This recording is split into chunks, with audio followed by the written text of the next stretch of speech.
Hey everybody, how are you?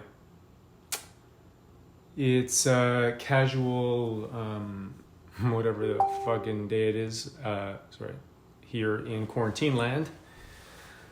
Uh, and I am joined by my special guest, nobody.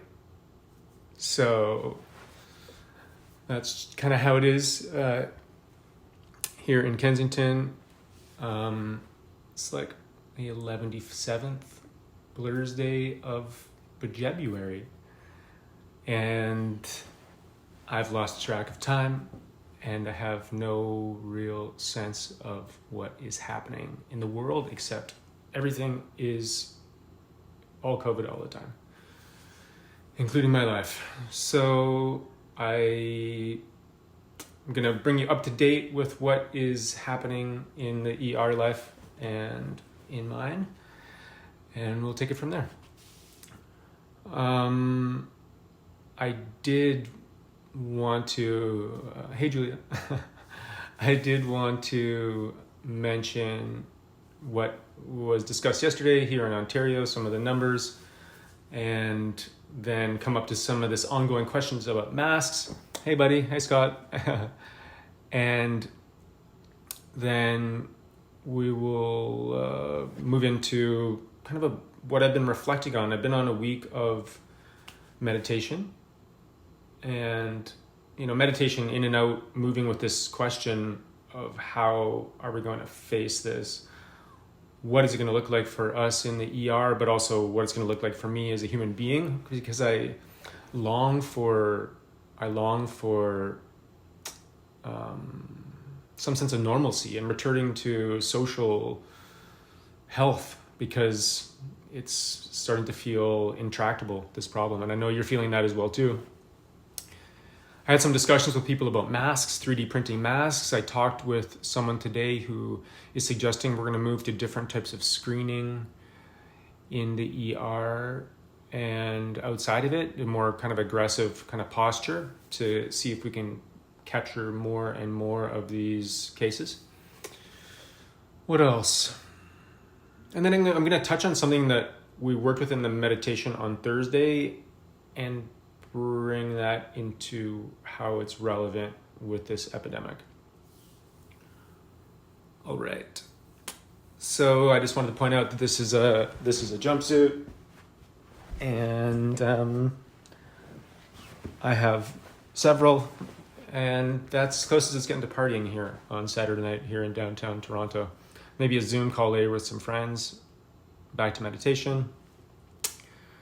So much different than I expected. And the city without art and culture and music is kind of a cruel place. So those of you who are anywhere near nature, I hope you're enjoying it and spending time outside, because that's fine. That's fine. It's what makes a healthy human being. Okay. So the numbers released yesterday in Ontario were kind of shocking to us. I think a lot of people.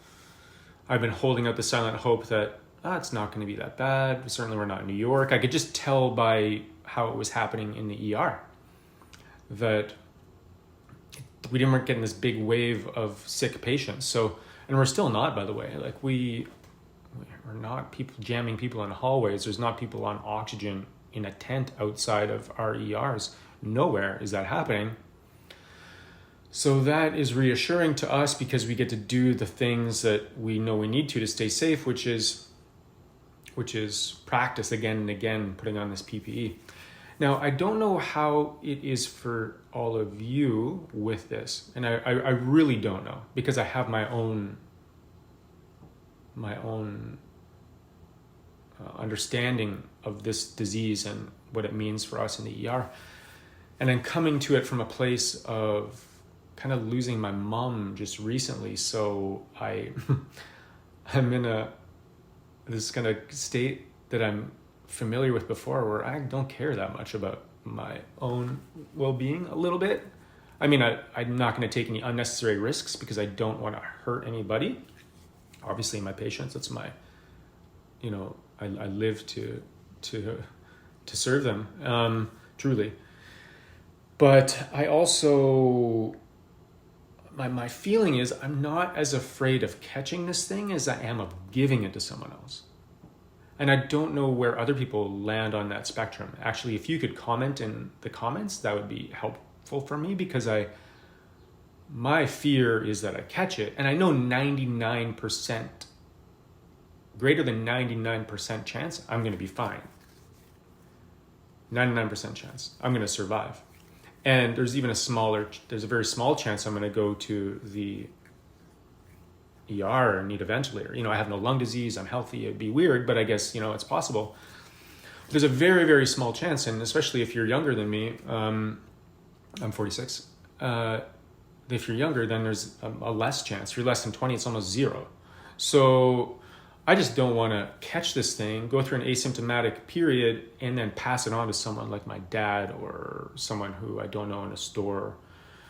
And then they have to deal with this because they have a lot of love left to give. So I definitely see two camps of people kind of online. There's the people who are very afraid of catching it, and they're like wearing N95s everywhere, and they are, really hoarding those masks, which makes us all very upset, actually. Sorry if you have boxes of them and some friends of yours grab them from the supply chain, hit me up. They can leave them outside my building. That's totally fine. And I will give them to a long-term care facility or a shelter or a prison who actually need those masks only for caring for people who have high viral load from COVID. It's not going to be much different for you than a surgical mask or even a fabric mask you can make for yourself on figure out online how to do that. So that's how I feel about it. And either way, I guess the result is the same. People are going to distance and take precautions, but that leads into the question of homemade DIY kind of masks. Now, I think I've kind of moved a little bit away from them because I've switched it. I think they're a good idea. I think that if you can use it when you're out and about and not spread it to other people, then I think that's by far the best possible use of it. So you have to think about it like protecting other people. Now, because otherwise you have to be very fastidious with how you use it. If you really want to protect yourself, like let's say you're immunocompromised, you have to be very careful about how you touch the mask, with whether you touch it and then wash your hands right after, where you put it. That has to be a methodical process that we go through again and again to get it right.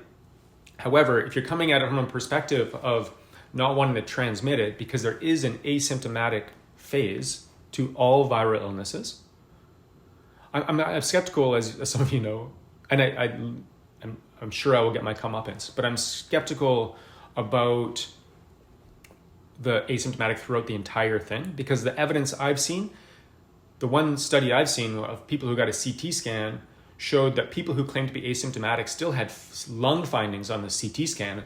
So I'm like, how could you be asymptomatic with like your consolidation in your lung? Maybe if you never really were very active, maybe if you already had some type of previous disease.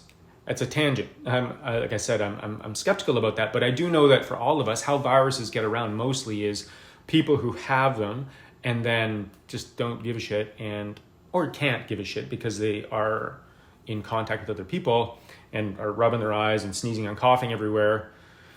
And a lot of the time it's people who are feeling a little bit sick, but they don't know what's up, and they're viral and their secretions are viral and they're breathing out these particles, and that's a 48-hour window where people are asymptomatic. And I think for me, that's got to be a big source of transmission. So if you want to protect other people, this is about protecting other people.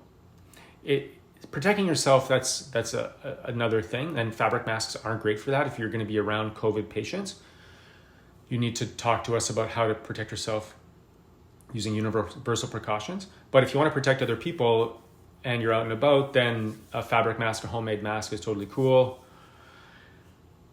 The last thing I'm going to say on it is, if you know friends who have a 3D printer, there's some stuff floating around. They're easy to find programs to print masks.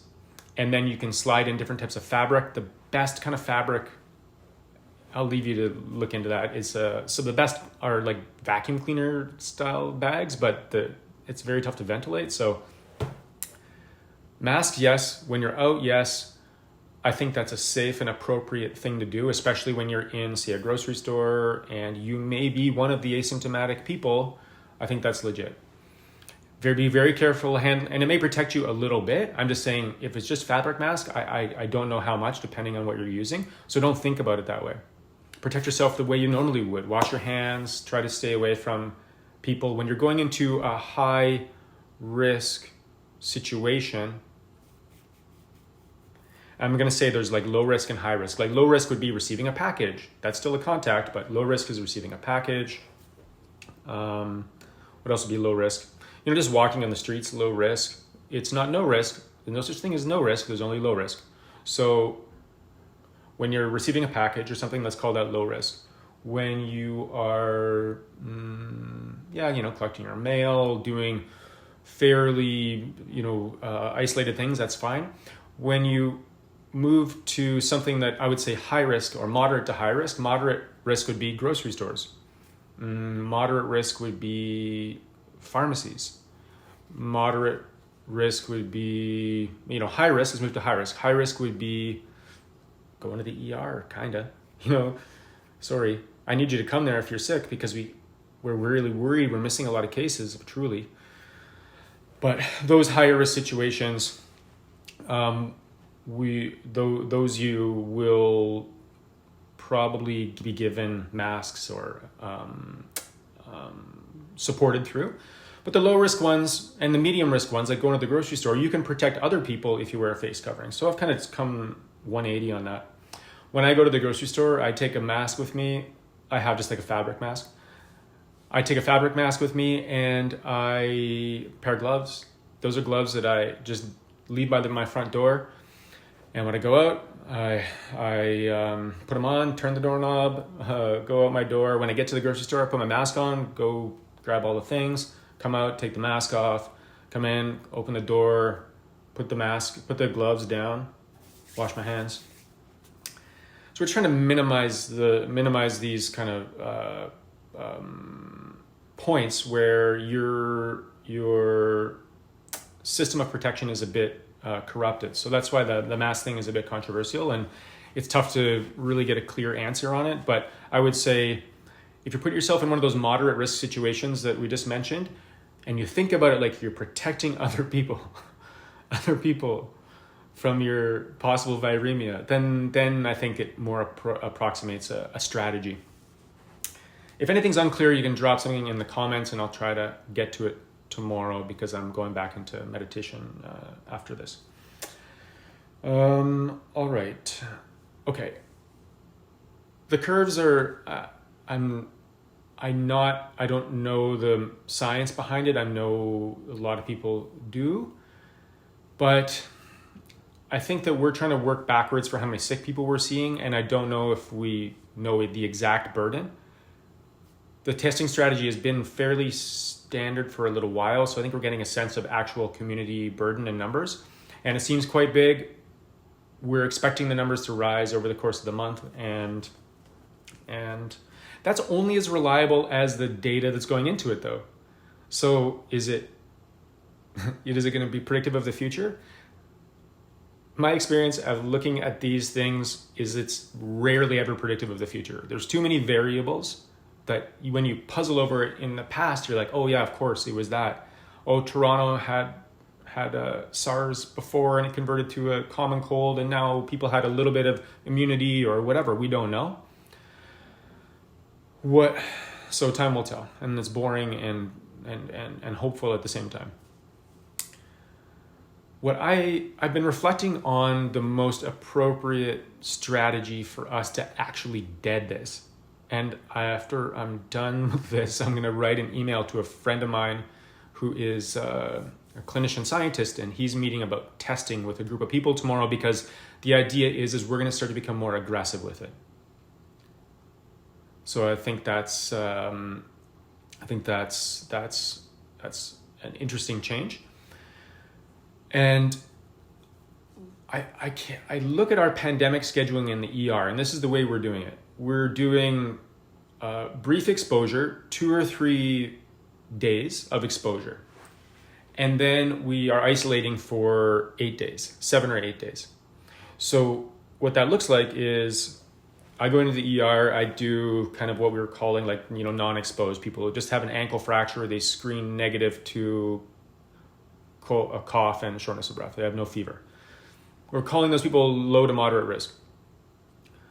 And then I move to the high risk area. High risk, now I'm dealing with people who have COVID and they need to be intubated and aerosolizing procedures. Now that's high risk. So the chance of me being exposed there is quite significant.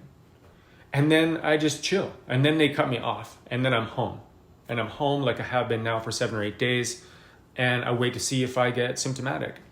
And I check in with my body every day. I meditate. I see if I'm healthy. I'm healthy. I haven't been in the ER for 7 days. Most people get sick at day 4, day 5. Usually by day 7, day 8, they're symptomatic. So I'm not symptomatic. It's safe for me to go back to work. So that is the strategy we're adopting. And I think that's the most appropriate way for us to really address this at a population level, and possibly start creeping pockets of the economy back online. So that would mean you go to your falafel shop has a roster of people who work 2 days or 3 days on max, and then they take 8 days off. And if they get sick, then they trade in for those 8-day blocks off with their friend. And then you keep this kind of system moving, because after 16 days, it's typical that you've recovered, you've stopped shedding the viruses. I don't know if that's clear, but I'm talking with a friend of mine about the arithmetic of that. How many half-lives of this virus, which typically lasts 14 days, how many times would we need to do that as a population if we were able to coordinate that kind of strategy? Meaning, you maybe get your last name meant that you and your household, the oldest person in the household had their last name was what your family unit was. And you have to think about the people in your household as a single unit. Their exposure matters. So if your kid goes out to, skateboard, but he runs into his buddies and he is chatting with them in the park, and they're chilling on the swings or whatever, and they one of them infects him, then your whole thing is fucked. So you have to be really discreet about it. So that 3-day work week forever.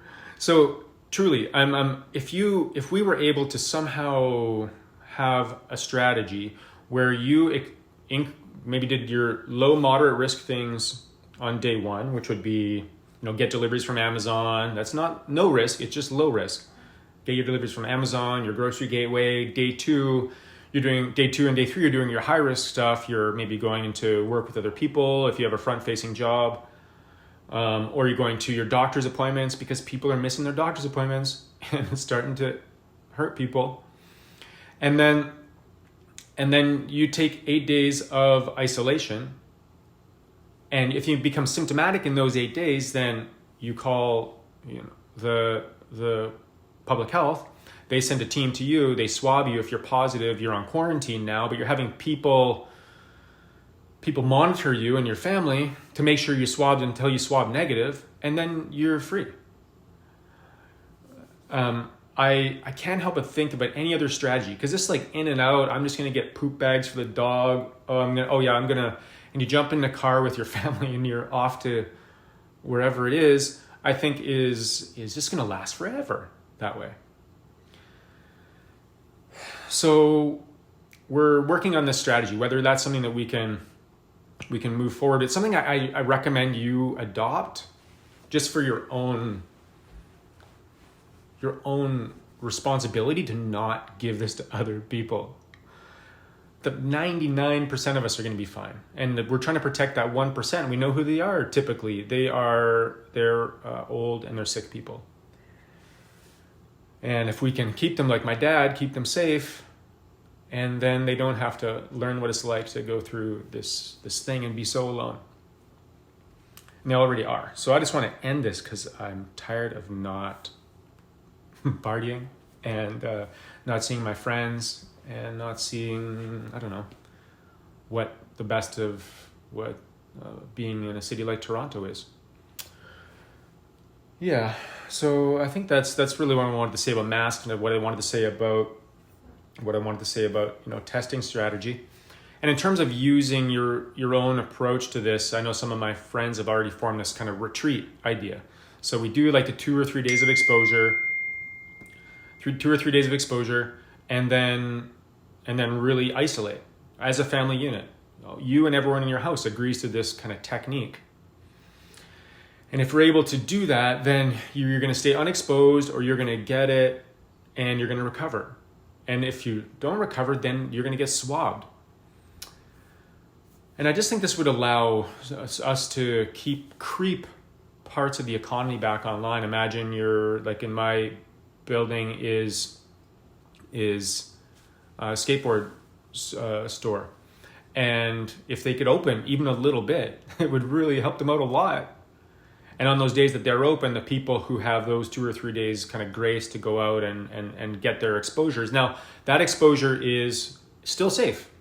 You're still wearing the mask when you're going to the grocery store. You're still wearing masks and gloves when you're on the public transit. So you're still doing the same thing you're doing now. You're just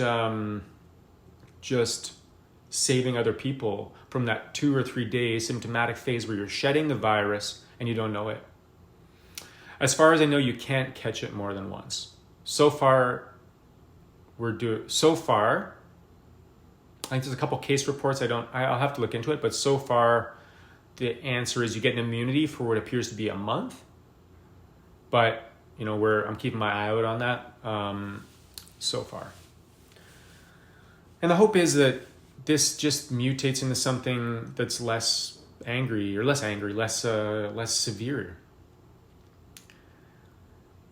And this brings me to one thing I didn't catch up with the meditation last week that I wanted to, last Thursday, that I wanted to bring up again was when we sat in meditation, we talked about the expansion and contraction, these two kind of phenomena that seem to be highly intercalated at all levels. So we explored it in the breath. In the breath, your chest expands out, but you get the sense of like tightness because your muscles are actually contracting to create that volume. And at the same time as your chest expands, your abdomen kind of contracts. And then when you exhale, you get this kind of sense of release, but you're actually shrinking. So these two tightly woven phenomena, like an interface, as a principle. My meditation teacher says that is it. That is the principle. There is nothing else you need to, what's that word? Grok. Than that. You get that, you get it all. But what I like about it, and I've meditated on it for fucking years, and I get a hint of it, And the hint of it that I get is in the beginning, the ending. In the beginning, the ending. In the beginning of a sound emerging into a room and the silence kind of collapses, the collapse of that sound, the end of that phenomenon. So in the beginning of this epidemic, so too its end. It's written somewhere. It's already embedded in the thing. So what we're just talking about now is how can we hasten that, and how can we be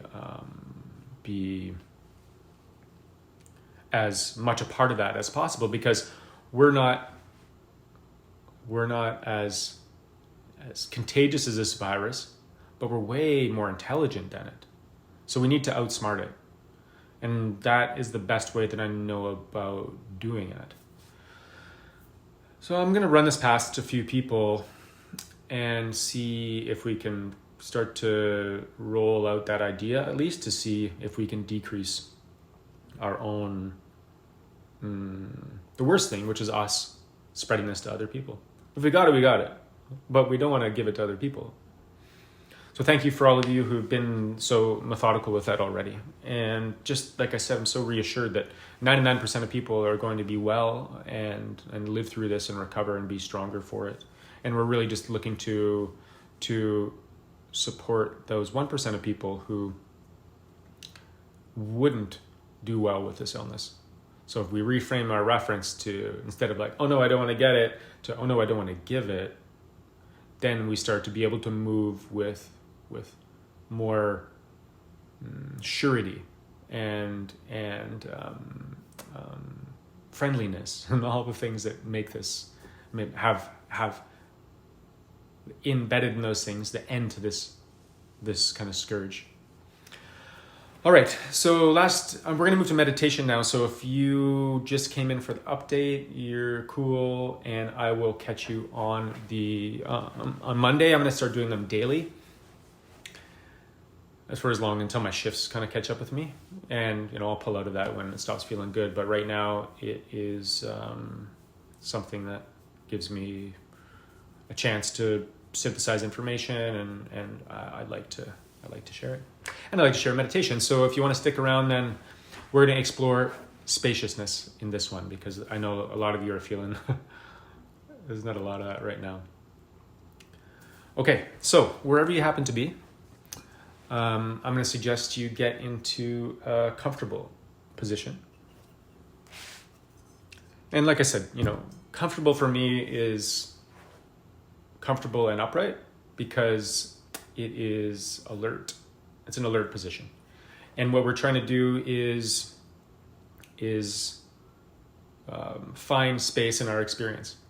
So what happens to me when I get too mellow and my posture's bad, or I recline, then I get pretty dreamy, which is fine too. But that's something that we save typically for non-meditation time. So upright's cool. You could be in a chair, you could be on your couch, you could be sitting in cross-legged position. The idea is that you just imagine, the way I think about it is like a helium balloon is pulling up on the top of your head and making your spine nice and tall. So your shoulders are relaxed, but your spine is straight.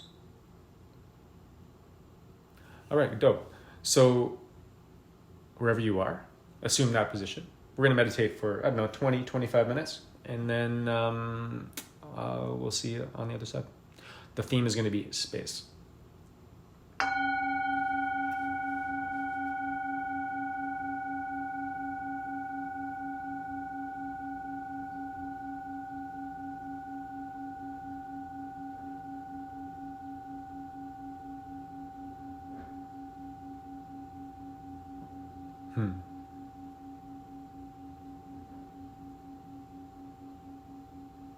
That bell has some lasting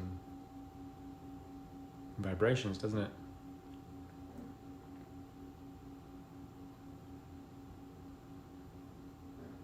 But as they start to fade then into that room that is left, creeps this kind of space that I'm talking about and that we're going to point to during this meditation. So before we get there, what I'm going to suggest we do is something that I think is vital for us to do every day. It's just kind of check in with our body. Now you can do this first thing when you wake up in the morning, just kind of stretch and just hang out, take a couple breaths.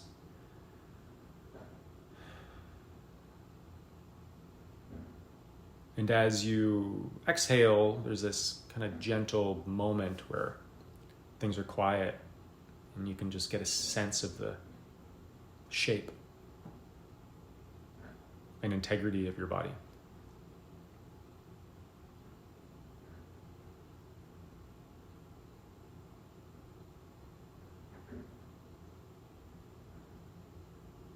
So let's do that. On the exhale, after your in-breath, as your body kind of relaxes and maybe your shoulders fall a little bit, just spend a moment there just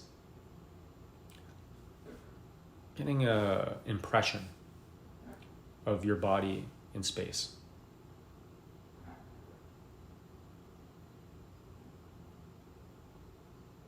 Contours or shape of it.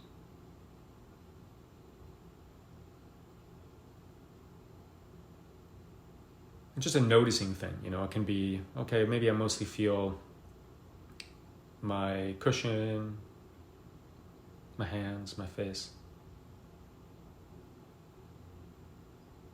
Maybe there's a bit of tightness around my face or my throat. Maybe not.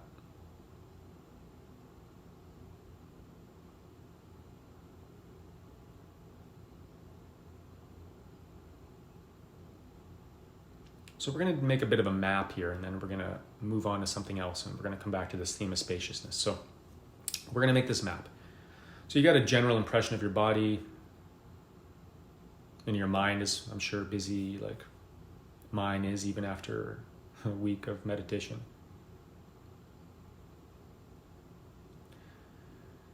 Okay, we're just going to start from the top, the crown of our head, and just work our way down. So crown of our head that's kind of staying tall because we're trying to be alert and straight. To our eyes, our lips. Usually we can feel these pretty exquisitely. On the homunculus of the brain, the map of the brain, there is this, the lips and the hands take up this great real estate, so usually vivid in our feeling. Drop to our chin, our shoulders. As we're moving down, I don't want to totally lose track of the territory we just left. I want to highlight the ones that we're at, but I also just want to create this kind of shape. Shoulders, chest, back, upper back, middle back,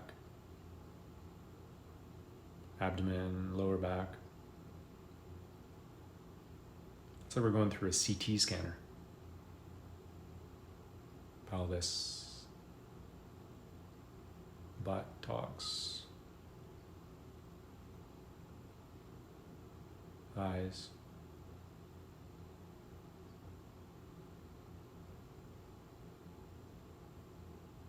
knees,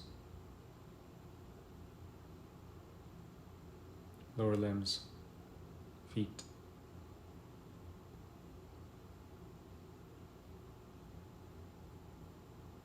So this is the shape of you.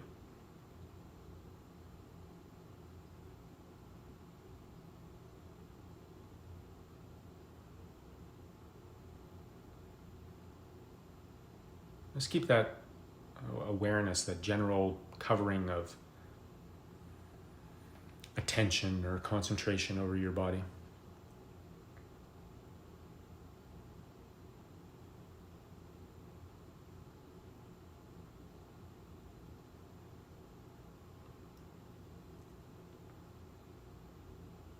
There may be parts that are painful, that's fine. We're not going to linger in them necessarily. If they pop up to your consciousness, that's what it does.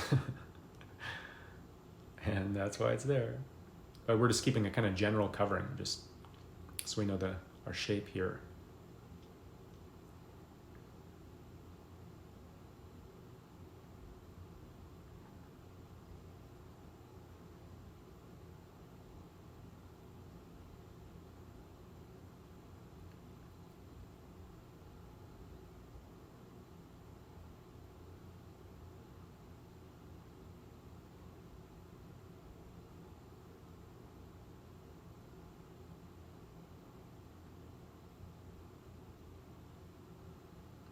Good. All right. Now, I don't know what's else is happening in your experience, but certainly in mine, there is a part of it that is my thinking mind.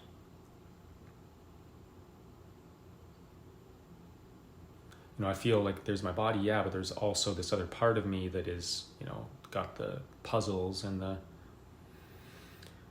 the talking and the images, and the part that is maybe where the speaking comes from, and that is kind of me. I feel like it's in my head.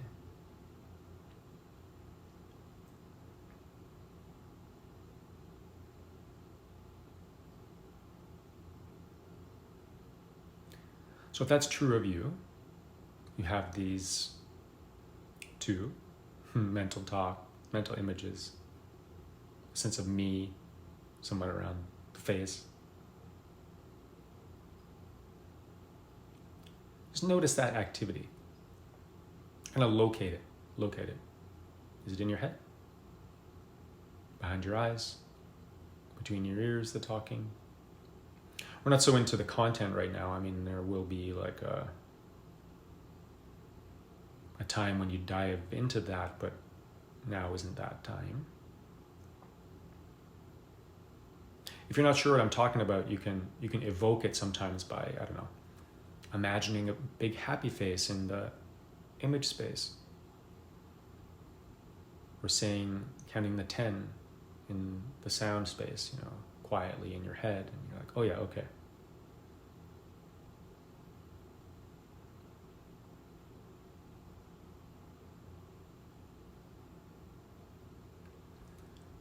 So we're just going to linger in that general area without really getting too tripped out about the content. We're not going to detail it, or just notice if it's there or not there, and no preference really for one or the other.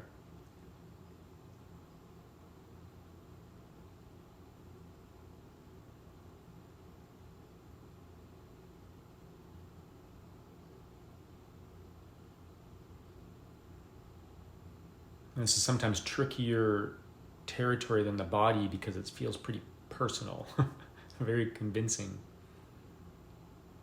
Should I turn off the TV? Should I go see what's at the door?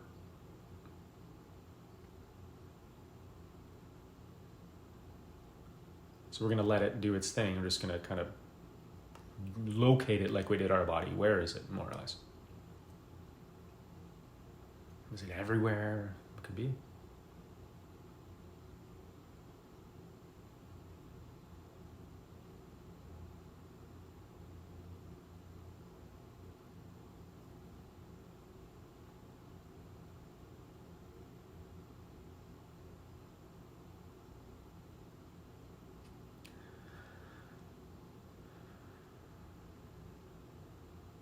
That's good. Just a general sense of location is what we're going for here. So we did the body, we know the body, the contours of the body.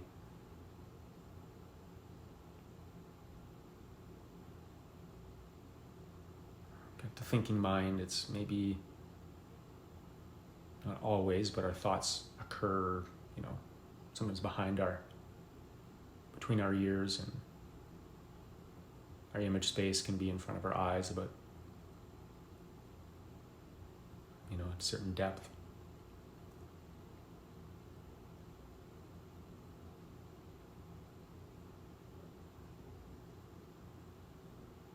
Cool. All right, so you can let that go. Let that go. And let's return to the body.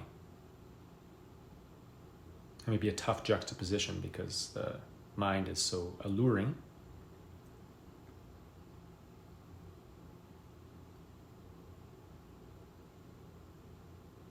But back to the body and that shape that we detailed. If we want to paint it again, let's do it from head to toe. We'll do it a bit faster because I think you probably are getting it. So, top of your head,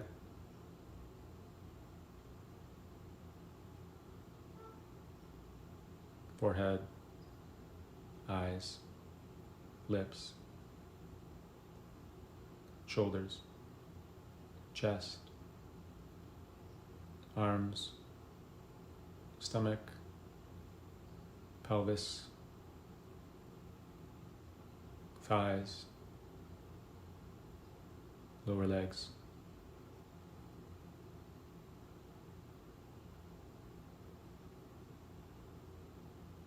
the shape of your body.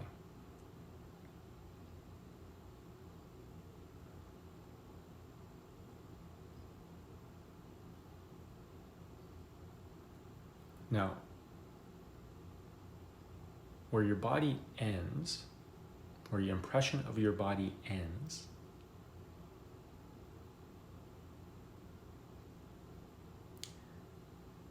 is a great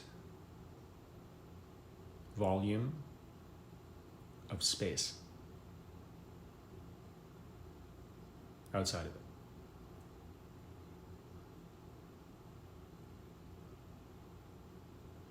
So you have this impression of your body, and then your body is in space. Where your body ends, space begins.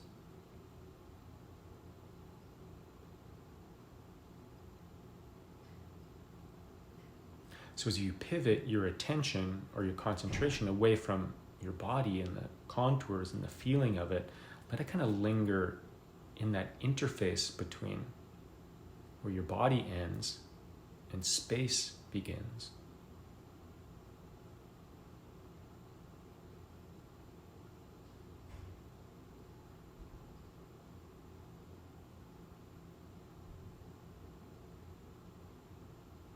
And let it kind of carry a little bit further into that sense of, maybe even a feeling of spaciousness.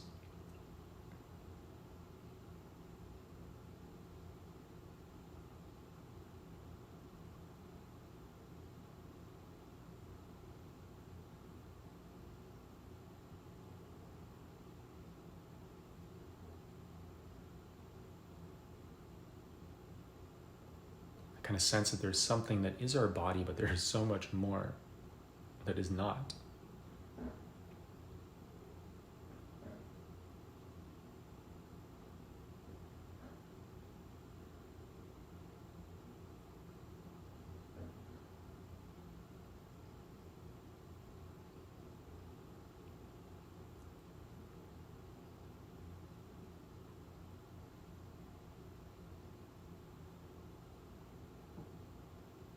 If that's available to you and you can feel that, you can explore that a little bit, how much space there seems to be in all the directions, in front, behind, right, left, up, down.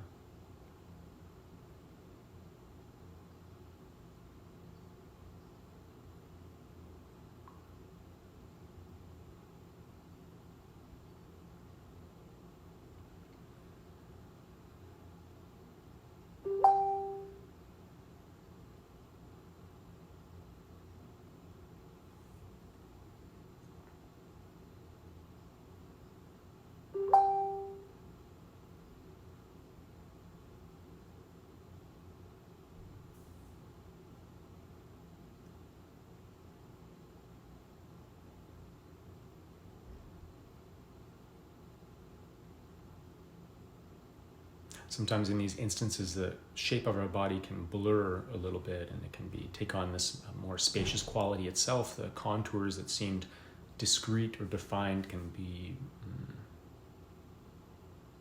the boundaries can be mixed.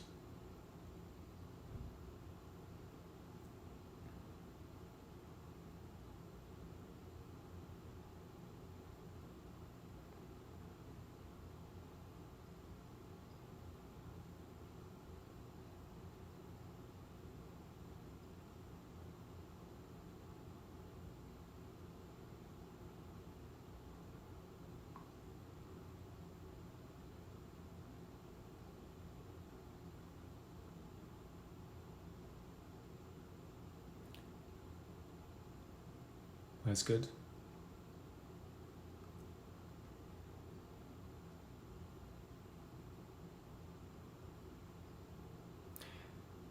And the reason why we introduced the thinking mind is that there's similar qualities to it too. There is this sense of where these thoughts happen and the images happen kind of in front of us, but in front of that and beyond it is a sense of space as well.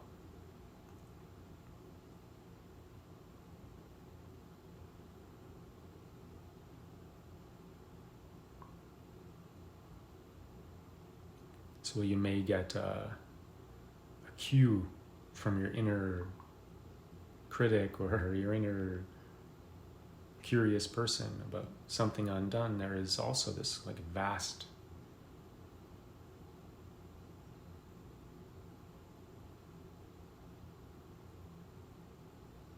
almost directionless quality that surrounds it. Our back of our head,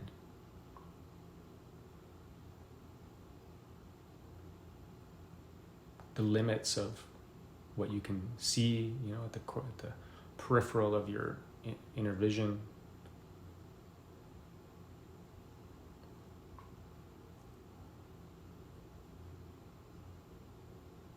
In fact, that spaciousness that even if there's a song or a thought pops into your head, it can seem kind of like drowned, not always, but drowned by this big, vast, empty,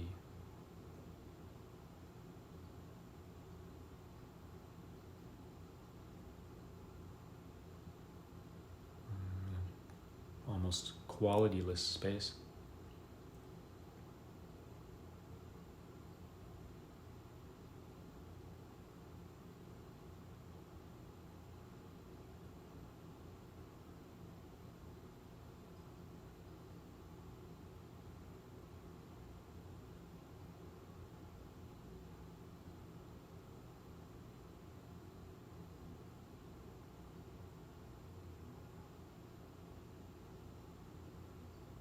So if that makes sense to you, if you're getting an impression of that, the spaciousness and the room outside of the body, or the volume on which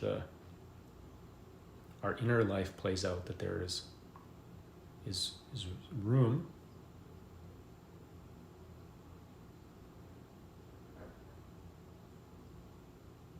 And sometimes those two things can kind of melt together, unify those seeming disparate parts of us.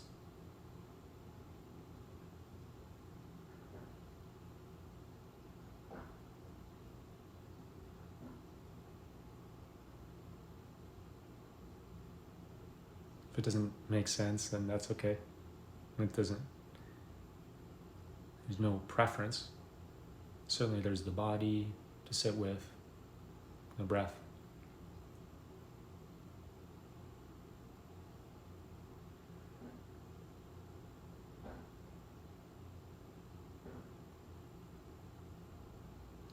But sometimes that sense of spaciousness, especially when you feel like there's none, can give you a bit of relief.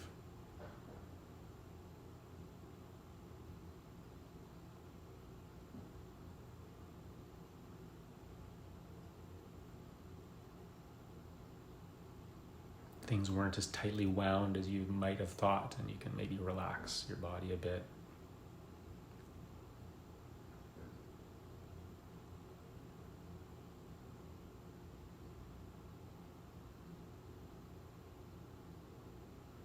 The out breath can even be a bit more sighing. You can even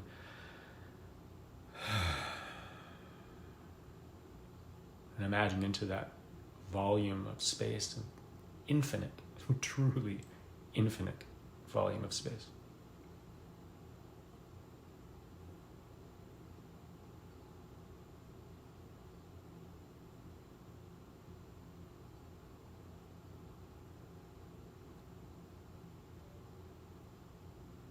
And which are beautiful and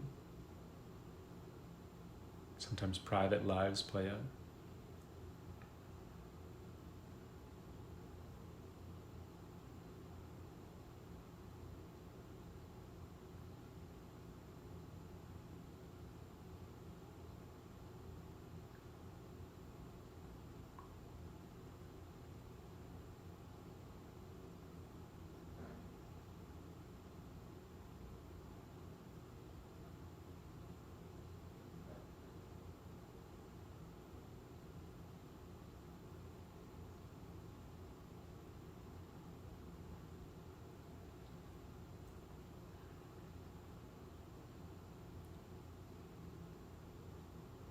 It's often the case, though not always, that we have more room than we think we do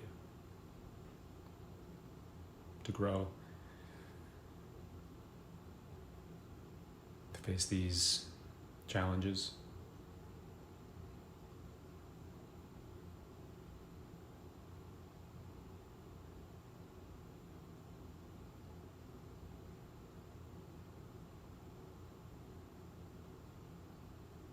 So I'll give you one to add to a long list that you're already enduring. Once we move from this meditation into real life, well, this is real life, but you know what I mean. And just spend some time and just notice the space. Much space.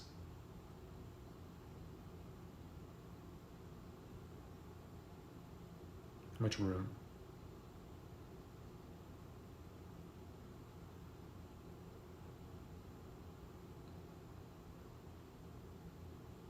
And if you feel confined, then you can come back to this meditation.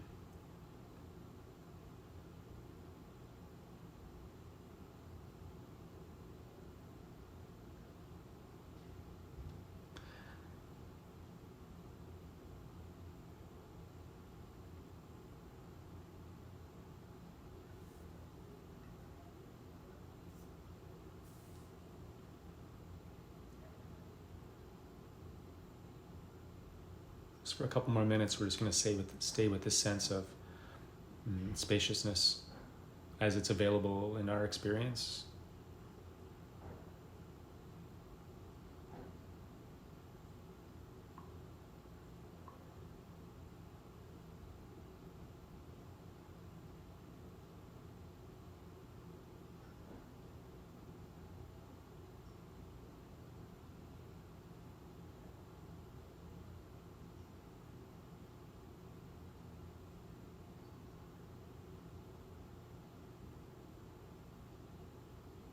Between our thoughts, behind them, beyond our body.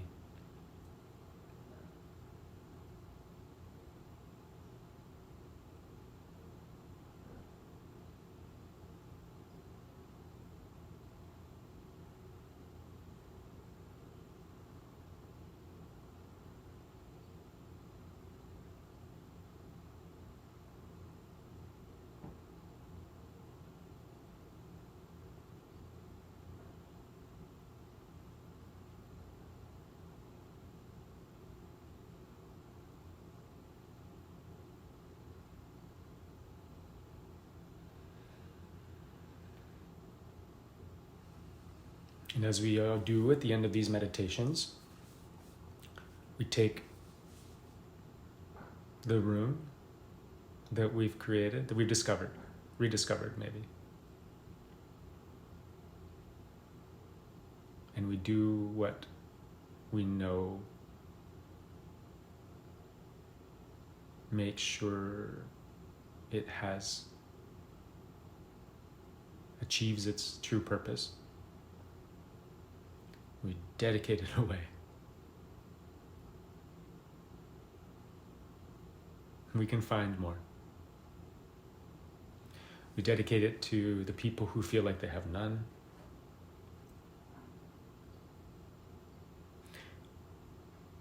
The people who are afraid and alone.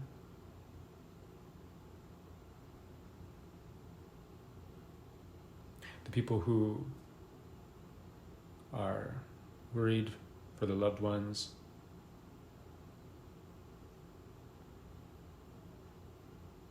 As if we could kind of blow this into their tightly wound and worried pattern of thoughts. Just give them a little bit more space to rest.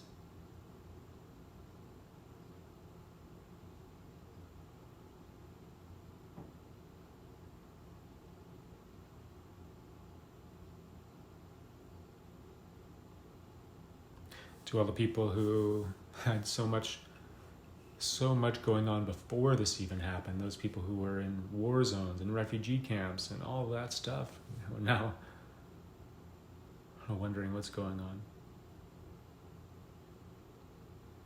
We give this space to them. We make this space, we give it away to them.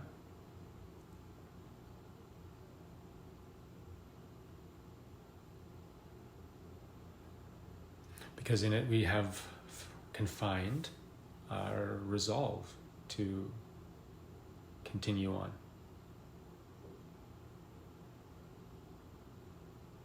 And meeting these challenges, and whatever next one comes along, because there'll be another.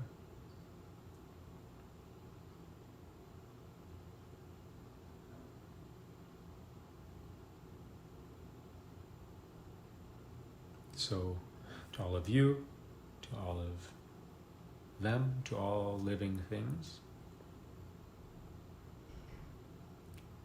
may you be safe, may you be happy, may you know peace.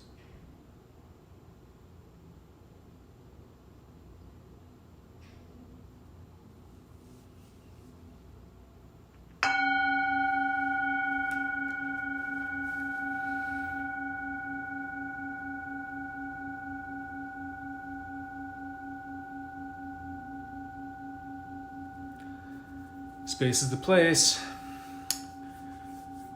Thanks for sticking it out with this and being so excellent at caring about me and my friends who are in the ER. You know, we